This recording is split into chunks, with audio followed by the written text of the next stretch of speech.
Fl-istaġun tas-sajf il-biċċa l-kbira tal-ibliet u l-irħula Maltin u Għawċin jiċċelebraw il-festa tal-patrun jew patruna tagħhom għad-gawdija ta' ħafna mir-residenti.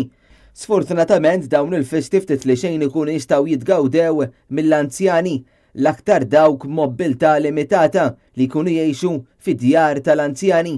Kien għalhekk li Malta l-operaturi tad-dar Casa San Paolo f'Buġibba ħasbu li jiġbru flimkien l-ingredjenti kollha li jagħmlu festa tradizzjonali Maltija għad-gawdija tar-residenti li jgħixu f'din id-dar. Bl-għajnuna tal-ħaddiema, volontiera u tar-residenti infushom partijiet mid-dar ġew trasformati għall-avveniment tradizzjonali magħrufa bħala il-festa tal-irħula.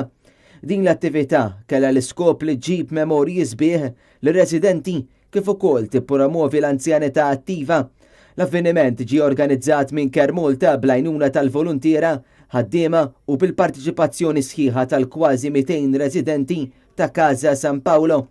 Saru ħafna tħejjiet u ħidma għal din il-festa biex kienet waħda ta' suċċess. Saru diversi dekorazzjonijiet assoċjati ma' festa tradizzjonali Maltija mad-dawra tal-pixxina ta' din id-dar u kien hemm għażla wiesa ta' ikel u xorb tradizzjonali kif ukoll ma naqsux il-marċijiet mill-banda li għamlet atmosfera sabiħa ta' briju u ferħ li ġeddet ħafna memorji sbieħ. Din il-festa tifforma parti mill-programm Anzjanità Attiva organizzat minn Malta għal 1600 resident li għandha taħt il-kura tagħha.